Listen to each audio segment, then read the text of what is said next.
Yon mga masters, bali 8 videos, araw-araw tuwing umaga na po tayo mag-a-upload. Maraming salamat sa mga solid kong masters dyan na patuloy pa rin na sumusuporta sa aking mga ina-upload na kwento o videos. At sa mga hindi nag-i-skip, maraming salamat po sa inyong lahat. At mag-iingat po kayo palagi and God bless. Magandang gabi mga masters, bali ngayon po ay 8 videos po ma-upload ko po sa aking YouTube channel. Tama nga mga masters, 8 videos nga po ma-upload ko. Yon, what's up mga masters? Nandito na naman tayo sa panibagong araw, panibagong kabanata na naman ang pagsasama-samahan natin ngayon guys.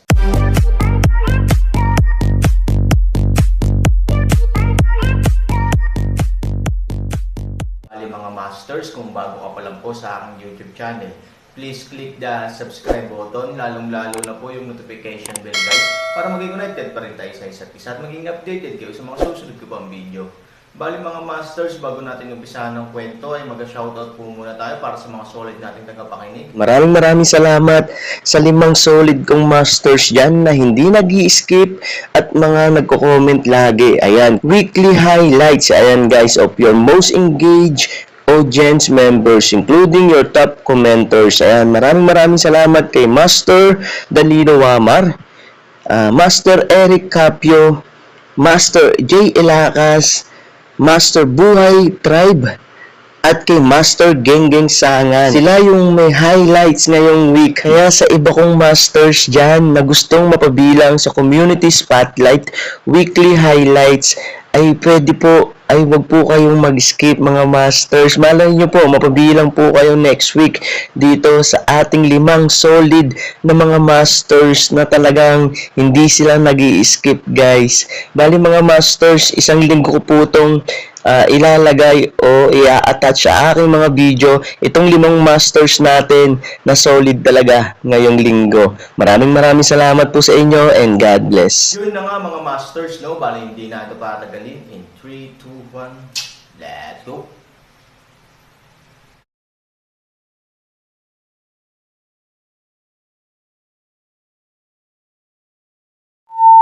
Nasaan sila? Pagtingin sa kawalan ng laman sa harapan niya, biglang sumugod si Ao Jun sa harapan, pero ano pa ba ang meron bukod sa dugo ni Aaron sa lupa?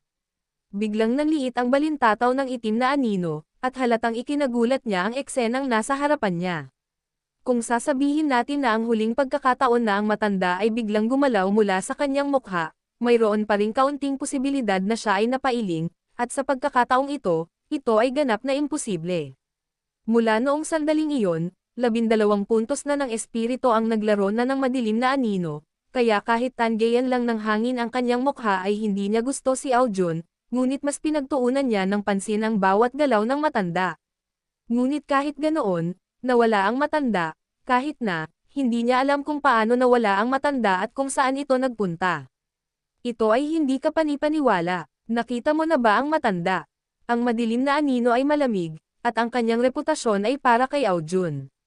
Sa oras na ito, si Ao Jun ay nagalit at nalilito. Napakaraming inihagis niya at nagbayad ng labis na panganib. Sa huli, naging ganito. Ngunit sa harap ng anino, hindi siya nang ahas na maging malungkot. Tapat lang ang naisagot niya, hindi ko pa nakita. Sumimangot ang itim na anino, hindi mo ba nakita? Sino ang matanda? Baka matandang nagwawalis ng sahig. Ang paraan ng pagkadismaya ni Ao Jun. Hindi mo ako nakita, kung hindi, malamig na ibinaba ng itim na anino ang isang pangungusap. Nang sisigot na sana si Ao Jun, isang patay na katahimikan lang ang natitira sa silid, at ang itim na anino ay biglang nawala na may kasamang baho ng dugo. Tiningnan ni Ao Jun ang dilim sa silid at walang malay na tumango, na may mahinang ngiti sa kanyang mga labi. Kung hindi dahil sa dugo sa lupa, sa pagkukwento sa nangyari noon, mararamdaman pa ni Ao Jun na panaginip lang ito sa oras na ito. Ang lahat ay naglalaho ng napakabilis na ang mga tao ay kailangang mag-isip. At ngayon, sa isang lugar, sa isang batong bahay na gawa sa mga bato, ipinikit ni Chen Shuang ang kanyang mga mata nang hindi namamalayan pagkatapos na tanggayan ng bagzo ng hangin. Nang muli niyang imulat ang kanyang mga mata ay nandito na ito. Nawala ang matanda, bagamat kakaiba at takot ang naramdaman ni Chen Shuang tungkol dito, sumugod siya sa Han 3,000 nang makita niya si Han 3,000, na mahina dahil sa malubhang pinsala. Nang makita ang malaking bahagi ng dugo sa dibdib at likod ni Aaron, agad na natarante si Qin Shuang. Pagkatapos, nang walang pag-aalinlangan, tinanggal niya ang kanyang panlabas na layer ng gauze, pinunit ito, at binalutan ang sugat para sa Aaron. Nang makita ang nakakagulat na mga sugat ni Aaron, hindi napigilan ni Qin Shuang ang pag-iyak habang binabalutan niya ang mga ito. Alam niyang hindi siya demonyo, at hindi siya kontrabida. Siya pa rin ang orihinal na Aaron. Alam din niya na hindi siya magiging walang puso sa kanyang sarili. Kapag nasa panganib siya, tatayo pa rin siya at ibibigay pa ang kanyang buhay. Mula nang ma-accident si Aaron, nananatili siya sa kanyang orihinal na damdamin para sa Aaron. Gayunpaman, ito rin ang nagdulot sa kanya ng gulo ng opinyon ng publiko at umani ng maraming kritisismo. Siya ay nagbago mula sa isang malamig na diyosa na ang mga tao ay may posibilidad na ay lakipsa, ngunit hindi maaaring makuha, sa isang bastos na babae na, para sa kapakanan ng pag-aaksaya, ay hindi iniisip ang tungkol sa pagkain at tsaa, at kahit na ipinagkanulo ang kanyang paaralan. Tanging ang mga nakaranas ng ganitong uri ng paggamot ang makakaunawa nito, at ang mga nakaranas lamang kung gaano ito kataas sa simula at kung gaano kasakit ang mahulog ngayon ang makakaunawa nito. Lalo na pagkatapos ang Aaron ay sinapian ng Diablo sa Lushoy City, ang mga boses na ito ay mas nakakapanabot at pangit, ngunit pinili ni Qin Shuang na magtiis ng tahimik. At ang katapusan ng lahat ng pagtitiis na ito ay ang unti-unting pag-iwas sa kanya mula sa kanyang pinakamahalagang alagad. Pero ngayon, gusto niya talagang isiga sa lahat ng bumatikos sa kanya. Aaron has never failed her. Worth it lahat ng ginawa niya. Pagkatapos bihisan ang sugat, upang gawing mas komportable ang Aaron, umupo si Qin Shuang na naka-cross-legged at unan ang ulo ni Aaron sa pagitan ng kanyang mga binti. Sa pagtingin sa Aaron sa kanyang mga binti, marami siyang nararamdaman. Gusto niyang buksan ang maskara, kahit isang tingin lang ito sa kanya. Ngunit hindi siya nang ahas, dahil alam niya na ayaw ipakita ni Aaron ang kanyang totoong mukha sa iba, o kahit sa kanyang sarili, sa ilang kadahilanan.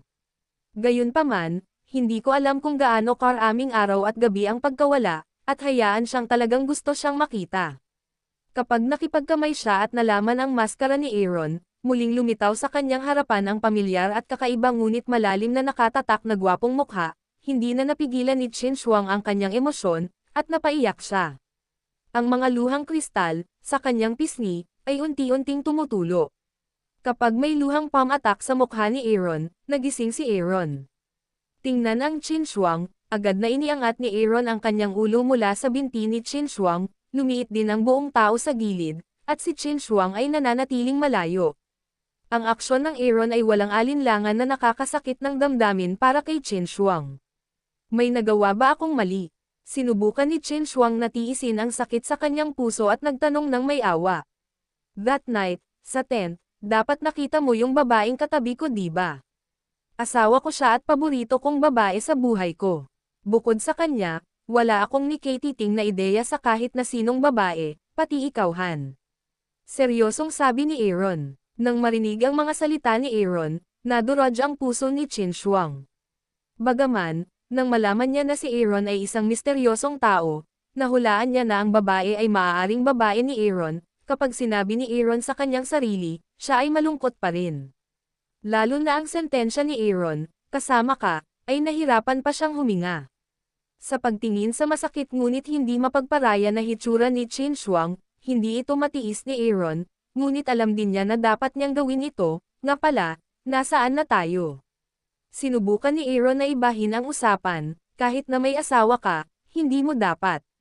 I mean, may karapatan kang hindi ako magustuhan, ngunit hindi mo dapat ipagkait ang karapatan kung gustuhin ka. Halatang gusto ni Qin Shuang, hindi gustong umiwas, sa kabaligtaran, mas diretsyong tumingin sa Aaron, gaya nga ng sinabi ko, miyembro ako ng sektang demonyo. Kung gusto mo ako, magdadala lamang ito sa iyo ng walang katapusang mga problema. Ikaw at ako ay walang anumang resulta. Bakit sirain ang iyong kinabukasan? Ang malamig na paraan ng Aaron. Hindi mapigilan ng mga luha ni Qin Shuang ang pag-agos, iyan ang gawain ko, hindi ka dapat pumunta upang iligtas ako, hayaan mo akong mamatay. Kahit na hindi ikaw ang napatay ngayong gabi, gagawin ko save you, malamig na boses ni Aaron. Sa isang salita, Halos himatayan si Qin Shuang. Sa oras na ito, si Aaron na kinakagat ang kanyang mga ngipin, ay atubiling tumayo. Ayaw niyang makasali kay Qin Shuang. Binuksan niya ang pinto. Akmang lalabas na siya ay nabigla siya sa eksenang nasa harapan niya. Libu-libong milya ng tuloy-tuloy na pinong ulap, dahan-daang umindayog sa ilalim ng silid. Tingnan Aaron kaliwang likod, Qin hamog na nagyelo buong tao mahina malambot pagkahulog sa lupa, umiyak.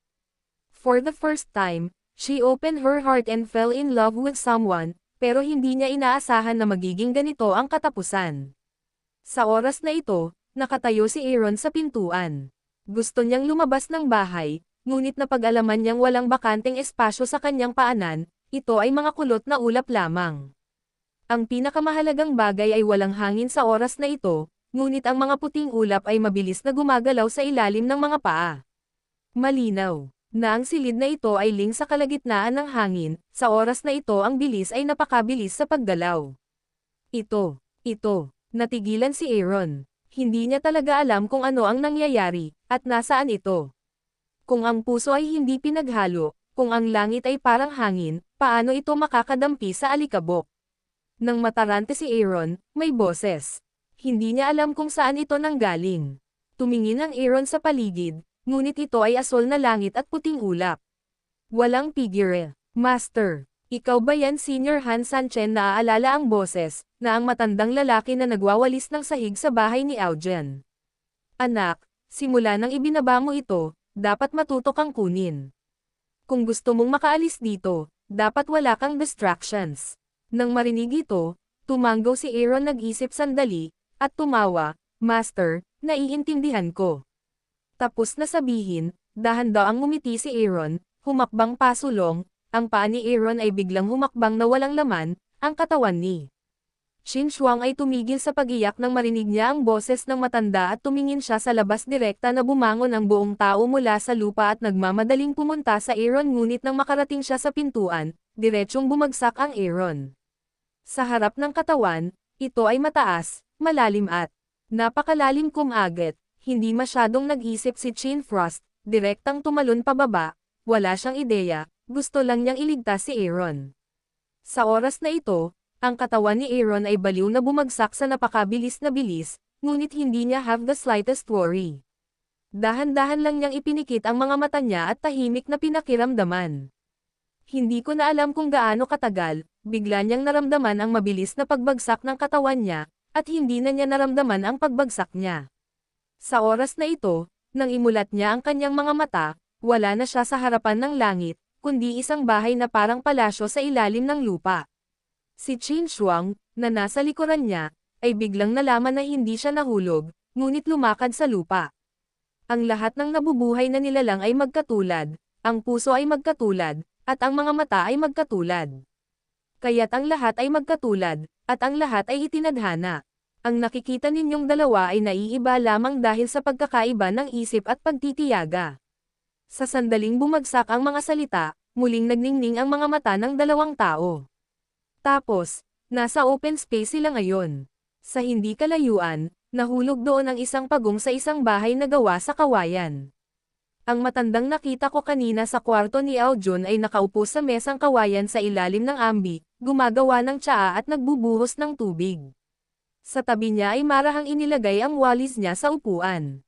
Nagkatinginan ang dalawang tao na may pagdududa, lumakad pa rin. Tara, nauuhaw ako. Ang matanda ay malumanay na ngumiti, napakabait, at pagkatapos, ilagay sa 3 tasa, bawat tasa ay puno ng tsaa. Matapos ihain ang tasa, humigop si Aaron at biglang naramdaman na sisabog na ang kanyang dila. Humigop din si Qin Shuang. Napakapait, ngunit may bahid ng tamis sa pait. Ngumiti ang matandang lalaki at tumingin kay Qin Shuang, babae, bitter ka ba? Umiling si Qin Shuang at tumanggo. Kahit matamis, halatang mapait. Mapait, tama, ngunit ang kanyang tasa ay mas mapait kaysa sa iyo. Ang matandang lalaki malumanay ngumiti, at pagkatapos ay bigyan ang dalawang tao ay patuloy na tsaa. Hindi ko alam ang kanyang mga tauhan, kung paano malaman ang ibang mga tao na naghihirap. Girl, napaka-persistent mo. Panipi, at hindi ka marunong maging bitter kung hindi mo matitikman ang kanyang tamis. Nakangiting sabi ng matanda kay Aaron. Master, what you mean is, natarante si Aaron. Matanda, walis lang ako. Ano ang pagkakaiba sa pagitan ko at ng aking mga nauna? Manunood lang ako. Gusto ko lang ipahayag ang aking mga opinyon. Ang lahat, bilang isang bagay ng kapalaran, ay sasamahan nito. Tumango si Aaron. Sa oras na ito, ang mga salita ng matanda ay tila gumising sa kanya. Sa kanyang pananaw, talagang ayaw niyang si Qin Shuang ang pangalawa.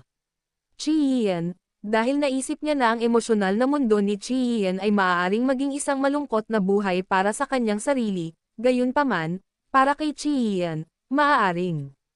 Ito ay isang kasiyahan sa pagdurusa, kaya't ang kapalaran ay darating at magtatapos.